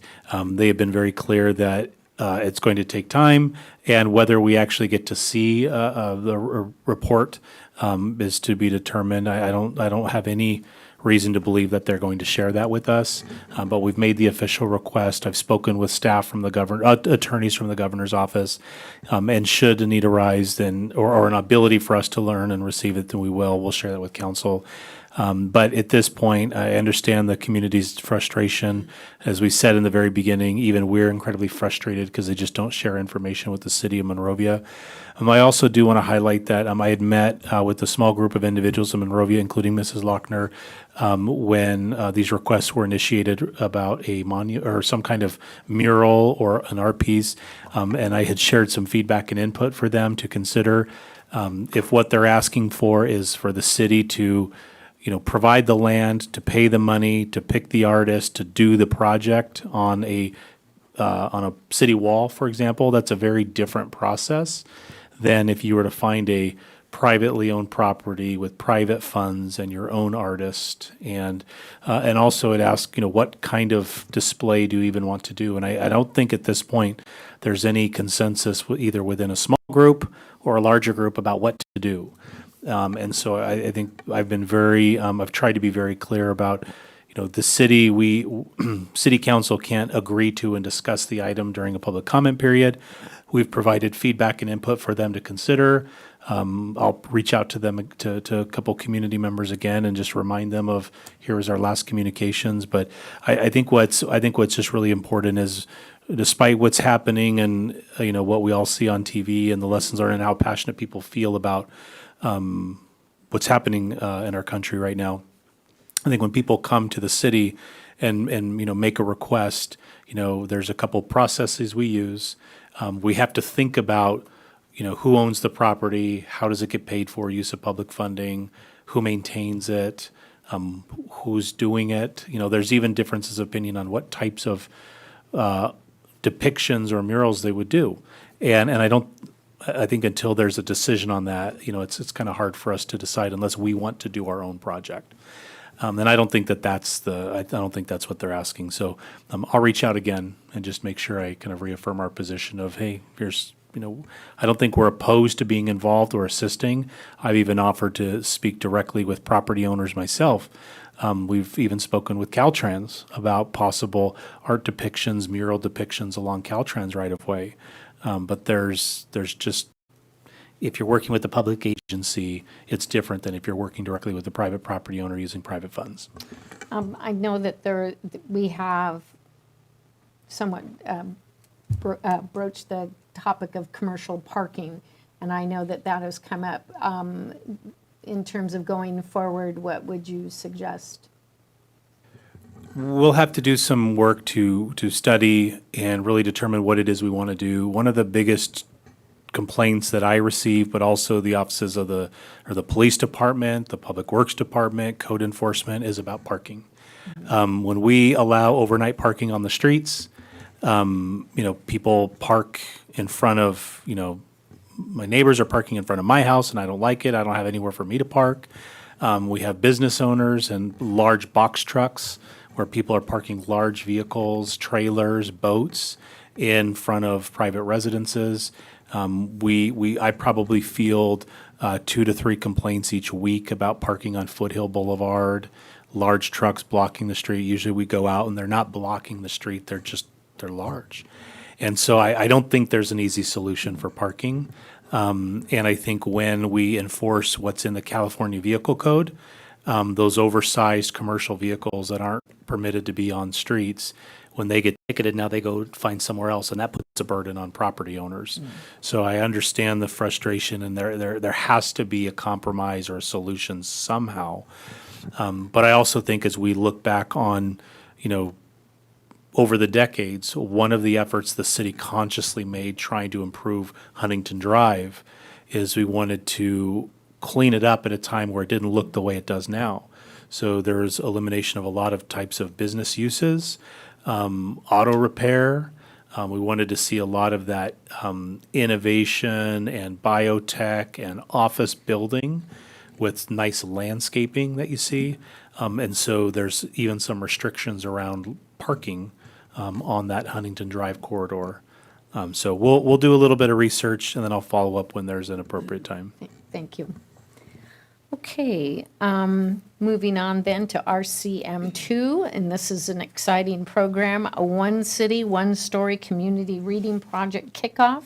And our library manager, Carrie Vance, is here, I think. Yeah, there you are, Carrie, to present. Hello, and thank you so much for having me here tonight. I'm very excited to tell you about One City, One Story. Before I jump into my presentation, I wanted to give you a little background, though. Last year, the city did apply for a grant with the National Endowment for the Arts for their Big Read grant, which is a similar program. Due to federal funding issues at the time, we did not receive that grant, but us being Monrovia, we were like, we can do this on our own then. So we did pull together. We got a lot of fundraising done, a lot of support from our community partners, local businesses, local organizations to make this program happen. So I'm very excited to share it with you tonight. So Monrovia is One City, One Story. This is the kickoff this year, very first time. It'll be happening from January through March. What it is a citywide reading and community program. It is for all ages, but it is encouraging our entire community to come together to share experiences through one story.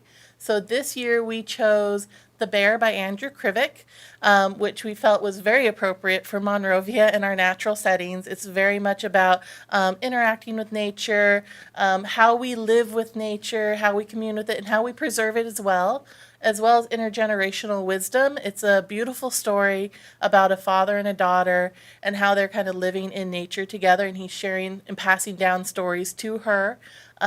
It's a lovely story. If you haven't had a chance to read it, I strongly encourage you. It's a quick read. It's 200 pages, and it's absolutely beautiful. Why we are doing this. Any kind of program like this, One City, One Story, Big Read, those kind of programs bring an entire community together. It helps build civic pride. It helps build connections for neighbors. It helps bring together people of different ages, of different backgrounds, of even different areas within Monrovia. And our tagline is actually Monrovia connects through the power of story. I'm even wearing my official OCOS shirt tonight for you guys. We believe this very strongly. Of course, I believe it as a librarian, but I really feel like we all have a shared experience when we read the same story and we're able to talk to each other about it. We have a lot of events planned. Our big kickoff is this Saturday at Library Park from 1 to 3 p.m. I hope you can all make it. We have lots of activities planned, nature crafts. We're going to have our community booths from our partners throughout this program. We also have weekly read-ins at the park that will be starting on January 31st. The very first one will be at Station Square, hosted by Monrovia Duarte Black Alumni Association. Every week after that on Saturday mornings from 9 to 10, neighbors can come together and talk to one another. Even if they didn't read the book, they can still come and just connect with one another, share what they think about Monrovia, what their hopes and dreams are for one another. And each week it'll be at a different park, including our very brand new Sunishi Park, which is absolutely beautiful. Chick-fil-A is generously hosting that one. But we have a host every week, so I hope you guys can also come out for some of those. We also have lots of nature programs for all ages. We have book discussions, meditation in the park, hikes in Canyon Park. We also have lots of workshops and lectures with our community partners, like Oliver from the museum will be giving a wonderful lecture on the history of Canyon Park as well.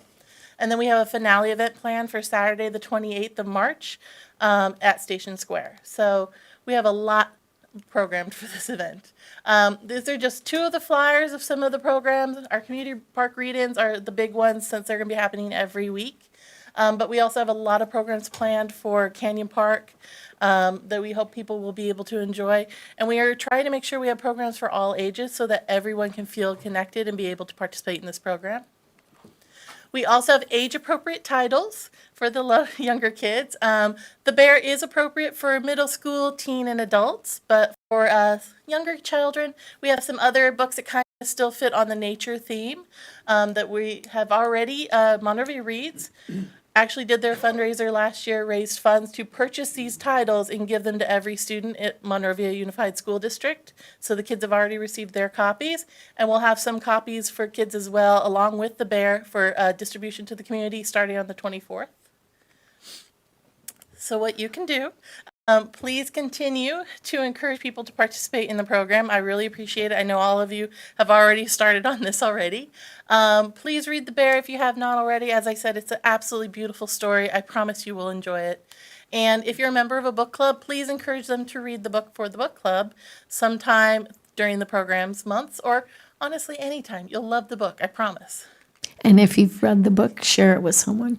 Yes, if you read the book, please share it with someone. We also have a read and share program just to encourage people to get to know their neighbors even better. So why not go over there and be like, hey, you know, I just read this book. It's beautiful. It's part of the citywide program. I hope you'll read it as well.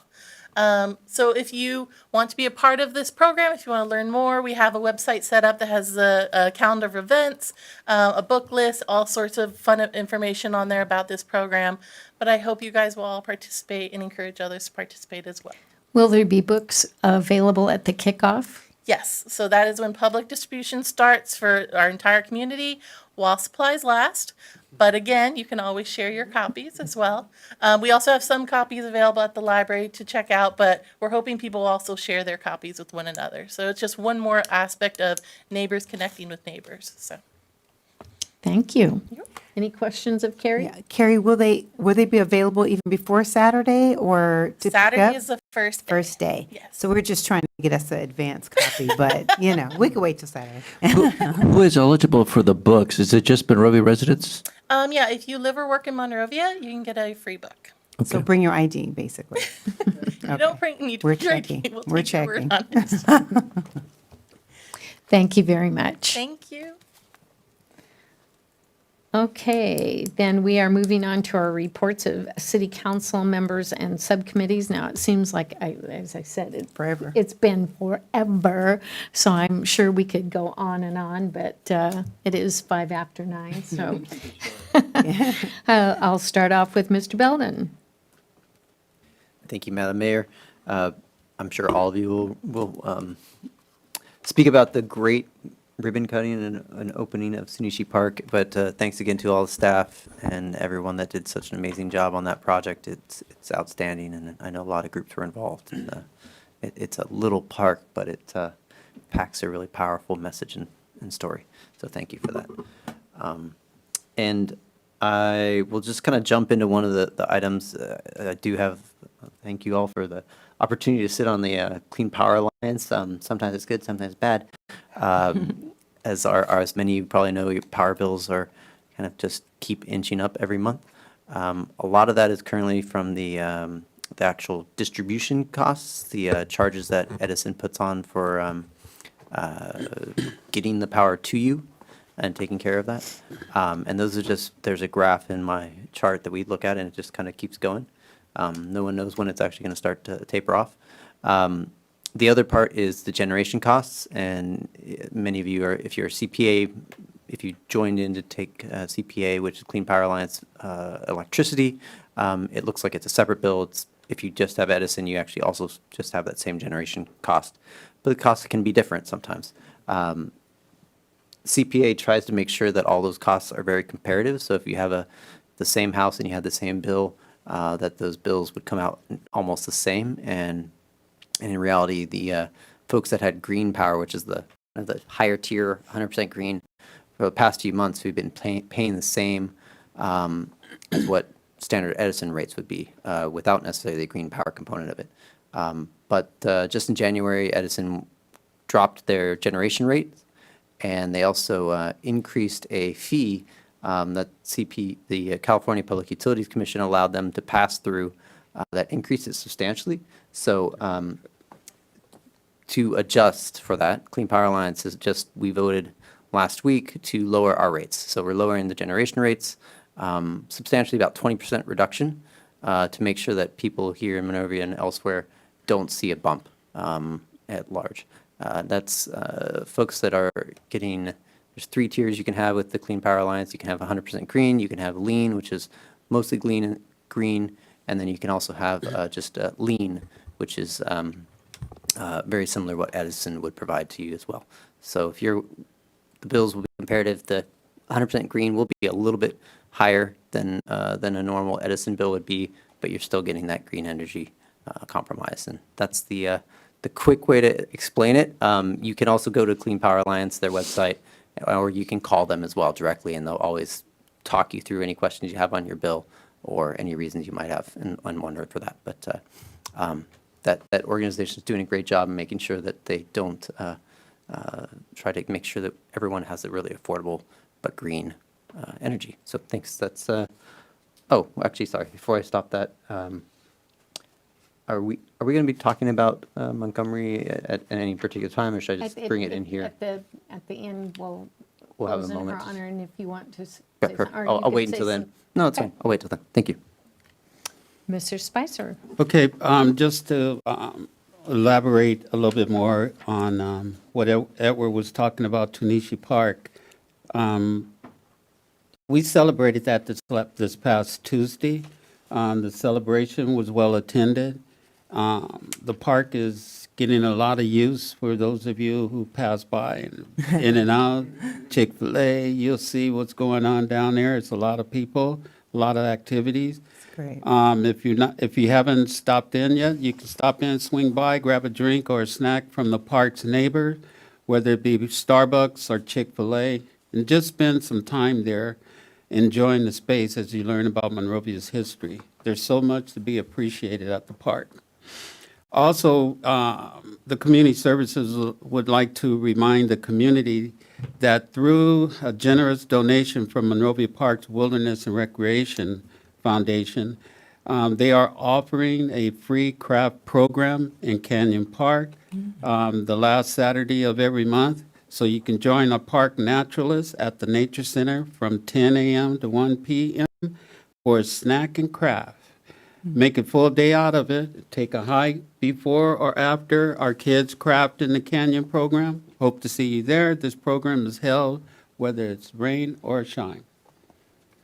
Also, the Monrovia Community Job Fair is this Thursday. There will be, I believe, 30 to 40 vendors there, businesses, and they're expecting about 400 applicants. So anyway, that's January 22nd. It's Thursday from 10 a.m. to 1 p.m. And that's my report, Mayor. Thank you very much. No And problem. Mr. Jimenez. Thank you, Madam Mayor. I celebrated Martin Luther King's birthday. Excuse me. I celebrated Martin Luther King's birthday on Sunday. I went to a special presentation that Councilmember Spicer also attended at the Duarte Historical Museum, sponsored by the Monrovia Duarte Black Alumni Association, and it was called Call to Serve, Remembering Dr. Martin Luther King. The speakers were Pastor Bonnie Tomlin and Professor Tim Connolly. What I got most out of it, personally, I try to get something that's personal to me, and what I got out of it is that as a council member, Dr. King's legacy and his dream lives on through the renewal of commitment to public service, because his life was one of public service. So that was the message that I got from it. It was very inspiring. It was a full house at that museum. And you could feel the enthusiasm. You could see on the faces of the people that were present. So I'm very grateful to the Monrovia Duarte Black Alumni Association for holding that event. And heads up, it's Black History Month. It's coming up. A lot of activities are sponsored by the Monrovia Duarte Black Alumni Association, all next month. I also was at Sunishi Park dedication, and I think one of the things that I enjoyed most was listening to the comments of the family afterwards. If you stayed afterwards, after I had the dedication, they had nothing but praise for it. Some of them said they couldn't believe that it actually happened, that it was like watching a movie rather than something that was actually happening before their very eyes. Also, I want to praise the city staff. How quickly did the park come together? In fact, that was another comment that somebody made, and I said, well, it probably could have been done in December, but for the rains, even faster. But it was incredible how much work they did on the park in such a fast period of time. I have his business card at home, a developer who said, I can't believe how quickly the city of Monrovia was able to approve things and get things done. It doesn't happen in other cities. I got to share the story about the event. One of the family members came the day before, and I don't know if you went to the site the day before. They had all this fencing so you couldn't see inside, and he was trying to look through the little crevices to get a look at the park. And one of the two of the workers that were there from Public Works, I won't embarrass them by saying their names because this family member took a photo with them. They saw that he was trying to take a peek, and they said, "Do you want to come inside and look?" And so he says he felt so honored that he was all by himself inside looking at the park. He says that would not happen any other place but Monrovia. To have two of the employees from Public Works let them in early. He says no other place would it happen. It wouldn't happen in another city, wouldn't happen in another county. And like I said, they were so enthusiastic about it. They even had their pictures taken with the employees who let them in. So I think that says a lot about the employees that work here in Monrovia. It says a lot about our community. And Sunichi Park is going to be a monument to what a special place Monrovia really is.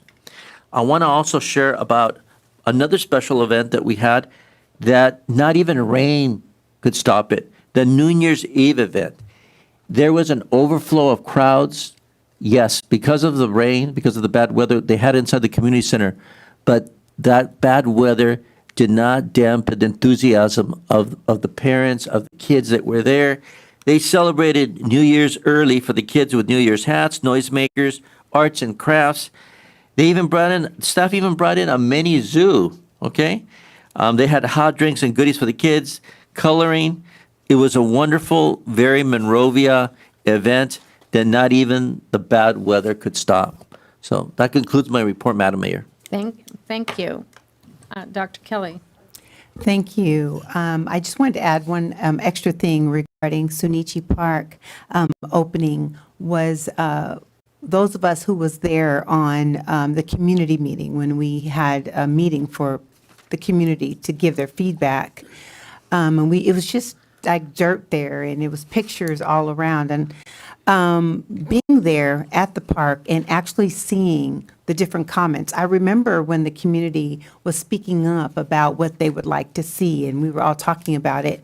And as I was sitting there and I'm looking around, I remember when someone mentioned, let's see if we can move that wall, and that wall was moved. And I remember the comment that was made that said, we need the mural and to be able to see it. And it was such a beautiful picture of, yes, the city could have just done it and just took over, but to be able to involve the feedback of the community and them giving their feedback and it actually get implemented, I thought was super special concerning that.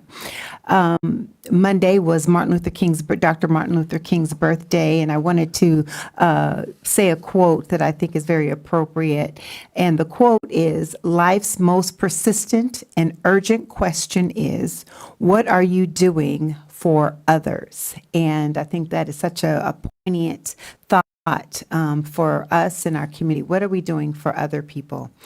Moving right along, I would like to make an announcement in regard to MOTAB. For all of those romantics out there, there is a gentle reminder that now is the time to reserve your Valentine's Day carriage ride. Get your booking before we sell out, and I do believe it sells out every single year. It's a beautiful ride.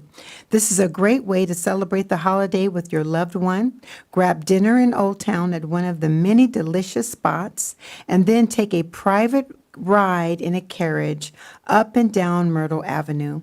The private experience is only $40 for up to 4 riders, or maybe 6 if some are children.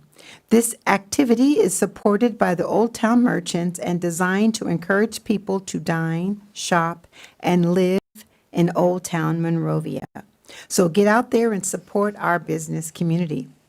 Another note I wanted to make, please save the date. The Old Town Monrovia Wine Walk will be held on Saturday, April the 11th. Save the date and more details to follow. Last thing, I wanted you to just save the date for our State of the City. It's going to be Tuesday, February the 10th. Make sure you write that down at Look Dine-In Cinema At 6 p.m., we give you snacks, popcorn and all kinds of good things. We just ask that you don't throw it. No, but it's wonderful snacks, and so we want to invite you all, please save the date, February the 10th. That's it. All right. Well, I've got a few things here, and I know this is kind of dry material, but I've got to get it on everyone's radar. And this is for the Los Angeles County Sanitation District. And Monrovia is in two of those districts, 15 and 22. And this is regarding the joint outfall system. Hold on a second here. I've got all these notes. I'm going to try to make this work as best I can.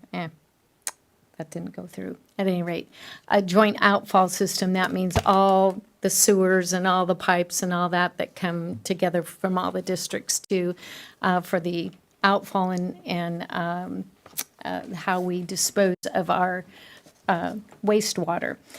At any rate, the proposed 2026 rates, I've got quite a few, I've got slides here, but I'm not going to go over every single one, but just so you know that for the last 2 years, the Boards and Personnel Committee have discussed proposed service rate charges increases for July 1st, 2026, and that will be a process, a Proposition 218 and rate setting process. It's not like ours where you would be actually mailing in ballots. It's more of a protest vote, but I can bring back more information as to the actual process later.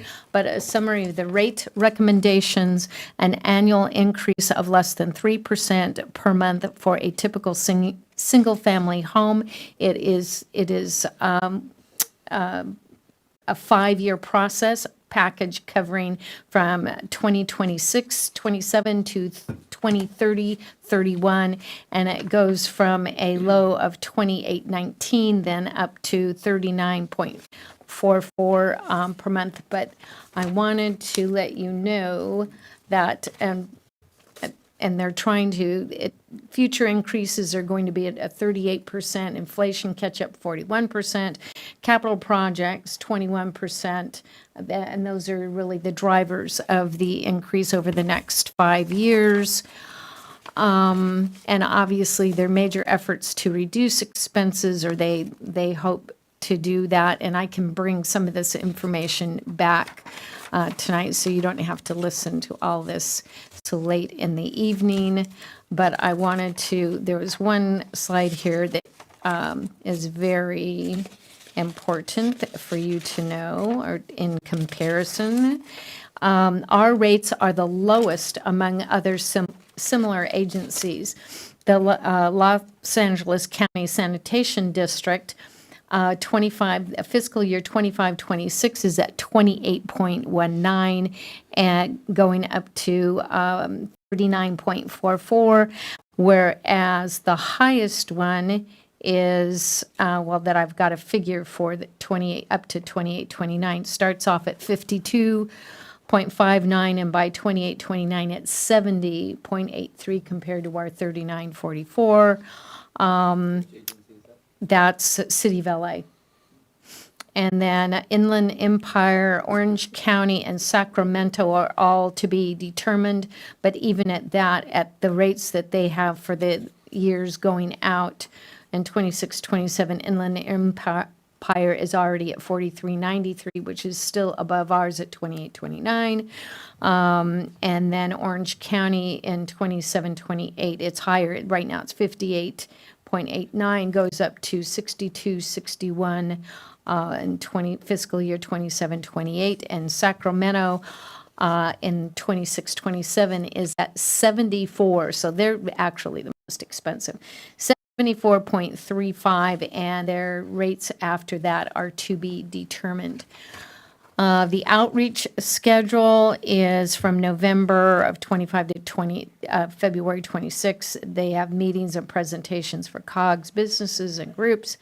January 2026, Proposition 218 notices will be mailed out, so you may get those this month. And from January to April 2026, social media and advertising campaign, and February through April 2026, public information meetings and tours. Next up, the formal introduction and approval of new ordinances or the outreach, including mailing of Proposition 218 notices. So I will be sure to bring back more information, but just so you know, the sanitation fees are going up. Lots of mention of Shinichi Park. It was magical. It truly was magical. And Dylan's, his little presentation in the program was very, very touching.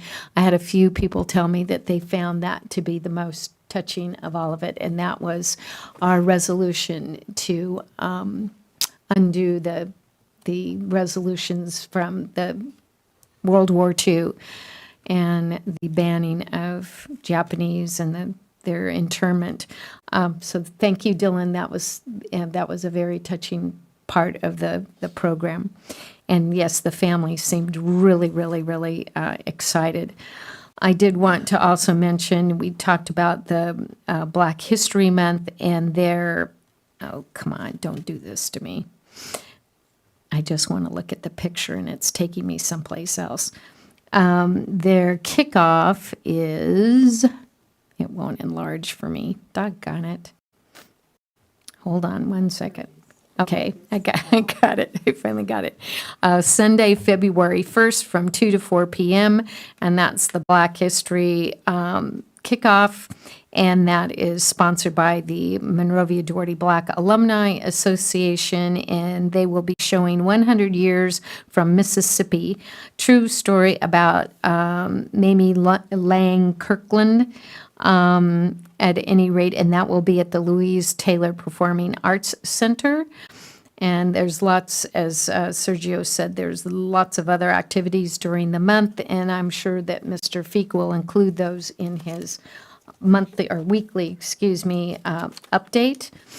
I did want to also mention that we did a lot of things. We haven't been here since the December 16th, but this last Sunday I did have the opportunity to attend a celebration of a 100-year anniversary for First Lutheran Church that's on South Magnolia, and so they had a packed church to commemorate their 100 years. So that was fun.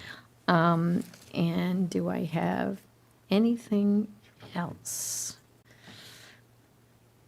Oh, I think that does it. That's probably enough. But I will be bringing back, I know, wanted to say that Monrovia, and I believe you had this, I think you had it in your update, or it was Monrovia has been named the 2024-25 Energy Champion. Is that the current one? Yes. Championed by San Gabriel Valley Council of Governments. The city received the highest honor, Champion Tier, for its efforts to reduce energy use. The Energy Champion Award recognizes public agencies committed to sustainability and energy efficiency. So congratulations to staff for doing a great job and keeping us on track and being resilient. So with that is all I have for my, one more, I'm sorry, I keep on saying one more. This Friday, Life Church is having a Pray for My City event at City Hall, again at 7 p.m. It's a brief gathering, but they do pray for the city. They will be praying for on Friday and Saturday at a total of 8 different cities. And so at any rate, but for Monrovia, 7 p.m. at City Hall out in front somewhere there, City Hall at 7 p.m. for prayers for our city. And with that, now I'm finished. Okay, administrative reports, AR1, consideration of adjustment to mayor, city council, city clerk, and city treasurer compensation, and Mr. Feek will lead us in that conversation. Yes. Thank you, Mayor Shevlin. As I go through this item, I'd just like to point out that there's a report part of your council packet that provides this information written up that's also available publicly. but I'll go through these slides. First, an overview of SB 329 and what that is, why it's important. I'm going to talk a little bit about current council compensation and also ask for your direction and guidance on a potential increase to compensation. Let me start first with a little bit of history.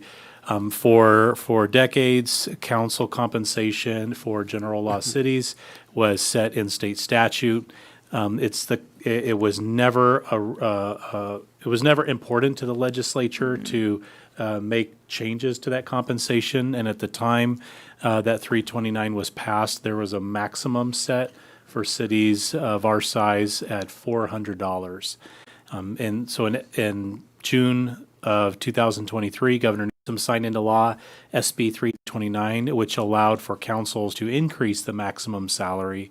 At the time, State Senator Bill Dodd, he was also an assembly member prior, but also he was a former county supervisor, was aware from his own personal experience and the people he worked with and represented.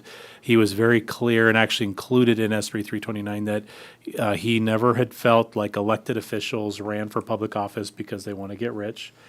He felt like the compensation did not cover just the simple costs to participate in our democracy, and it was very important to him to propose a measure which would allow for cities, if they decided, to increase the compensation. So 329 allows cities to do that, to increase it up to a new cap. It still continues to be capped. It's just at a higher limit, but it allows for regular inflation adjustments. I'm going to talk a little bit about what that looks like. So in Government Code 36516, it authorizes City Council to enact an ordinance to provide each member of the City Council with the salary and a maximum. That limit is based on the population of the city, and I'll show the breakdown of the cities. The increases are limited. They cannot exceed 5% for each calendar year from the operative date of the last adjustment. And it also it can be up to the CPI increase, but it cannot, under any circumstance, increase by more than the 5%.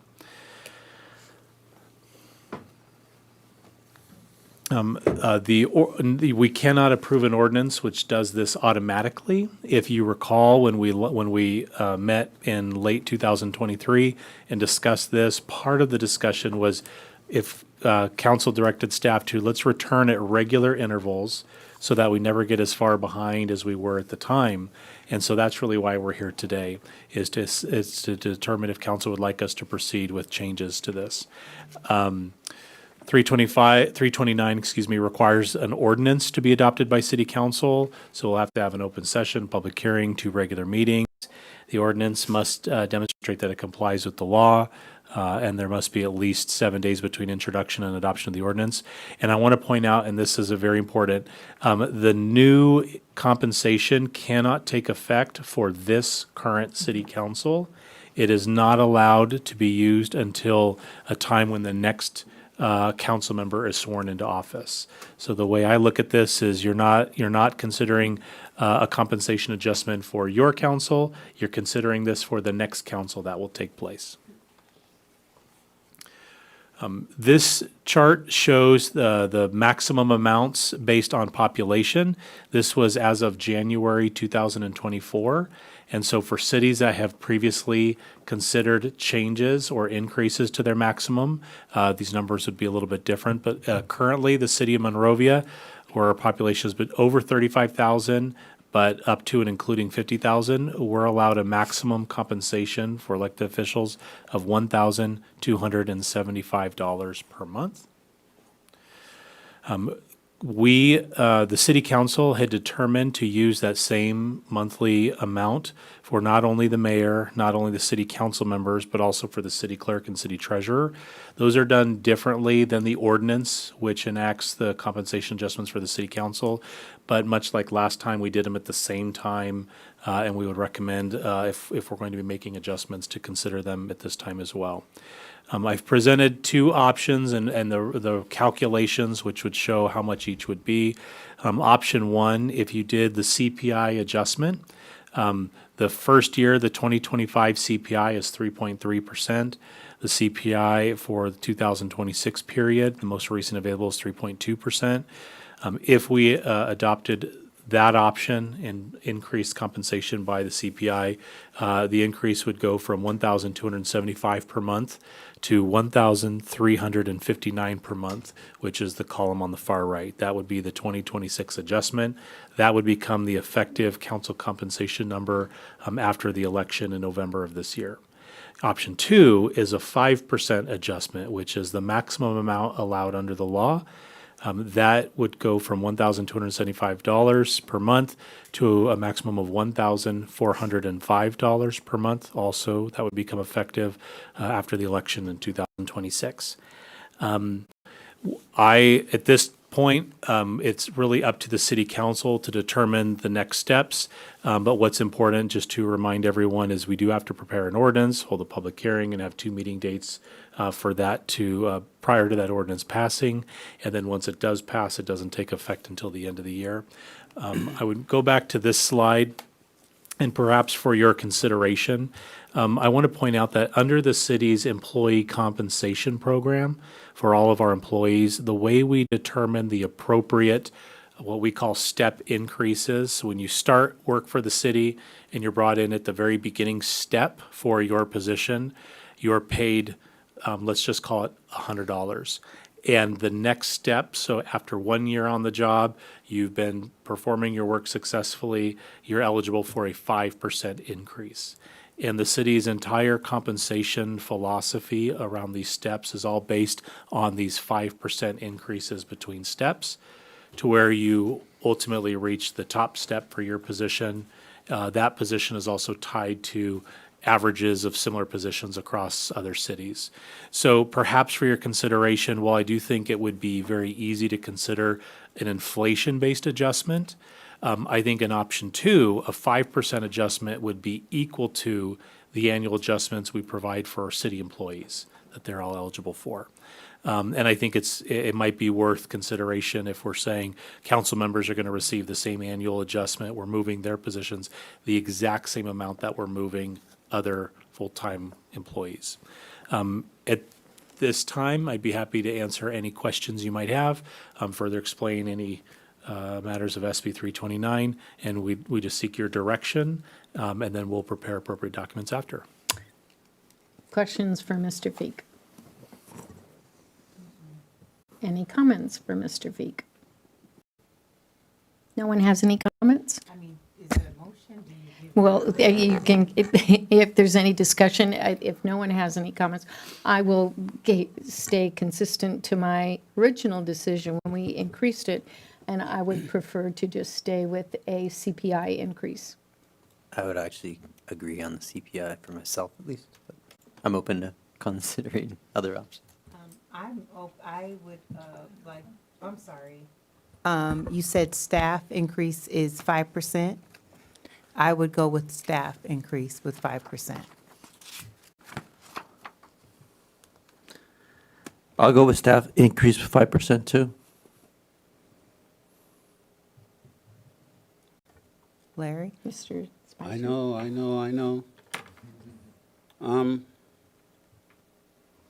I'll go with the CPI. Do we have a motion? Or are we just providing direction? Providing direction. So at this point, if the direction and if a majority is for the CPI, we'll work with the city attorney's office, prepare all the requisite documents. There'll be another staff report, draft ordinance, and we'll return to city council with that information at a later time. Thank you very much. And so that will be coming back to us. At this point then, we have covered all of our business for this evening. Our next scheduled meeting is for Tuesday, February 3rd at 7:30 PM in these council chambers. Tonight, we are adjourning in the memory of 4 individuals. Mabel Cross, retired librarian and Veterans Resource Center coordinator, and her services are this Saturday, the 24th, and it's in Chino. And I do believe, Dylan, you published the details in your update, your city update. Could you don't have them right in Yeah, front of me. we'll verify that the family would want it to be shared publicly. I'm Okay. not sure if that is or not, or if Okay. that was more shared with us as former Yeah. coworkers, Her, employers. her services are, though, this Friday. No, not, I'm sorry, Saturday. And then Sam DiGiovanna, retired Monrovia Fire Chief, and I know that Mr. Feek and many other employees, past and present, did attend his services this past Sunday, and our hearts and prayers go out to him, his family, and Laverne Grant, mother of Public Works City Facilities caretaker Joel Grant. And our thoughts and prayers are with her family as well. And then finally, and you heard from her granddaughter this evening, Jasmine, Gail Montgomery died suddenly just this, was that on Friday? Saturday, just recently. And, It's on the memo. oh, I don't have a memo in front of me. Well, TK Carter. And, but Gail Montgomery, a longtime resident and community advocate, and many of you will remember Gail used to be right there in front of us, either on a scooter, her little scooter, and then COVID came and she didn't fare very well during COVID and never really got back to us at City Council, but we miss her. She was very active on Facebook, but her wit and her tenacity, but she was always about providing information to the community about events and educational things. So she will definitely be missed, and our hearts and prayers go out to her family as well. And then, I'm sorry, I didn't see this memo here. TK Carter, yes, son of former Duarte Mayor Lois Gaston. Oh, my goodness, when did he pass? About a week ago. So TK Carter, son of former Duarte Mayor Lois Gaston. Many of you, of course, know Lois, and our hearts and prayers go out to their family as well. Missing way too many people here. Not a good way to start off the new year. So with that, in heavy hearts, oh, yes, I'm sorry, Edward. Thank you. Just wanted to comment on the passing of Gail Montgomery. I didn't have a chance to get to know her for a long time, but I knew her for a little short time. But I also know of her presence and from everyone else, her story. And just two thoughts here. One, that she always let you know what she was thinking, for good or bad. But hopefully you were on the good side of it. And then, but she just had a huge heart. I know that much. And she always was looking out for everyone else and wanted to help. And she cared about those people. And she also cared about the community of Monrovia. And it's just one of those other people that just shows you that Monrovia is a special place, and she helped make it that. So I'm going to miss her. Yeah, and when she was getting out and about, she used to plan meetups, and we'd all go meet up somewhere and also have lotto pools. I'd like to comment about Gail Yeah, as well. Go ahead. I think, as was Edward alluded to, with Gail, she wasn't neutral about anything. And she didn't try to sugarcoat things. She said exactly what she said. Let the cards fall where they may. But I think the most outstanding characteristic of many outstanding characteristics that she had was that she could disagree with you.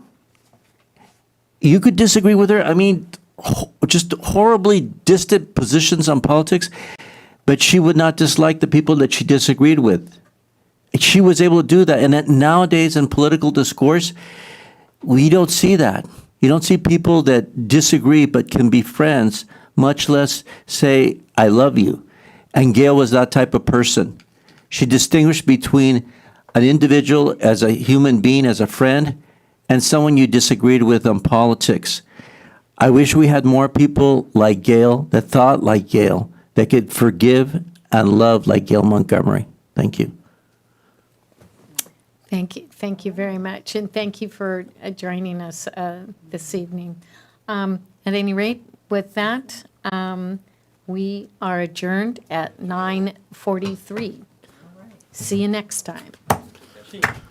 All right. Chief.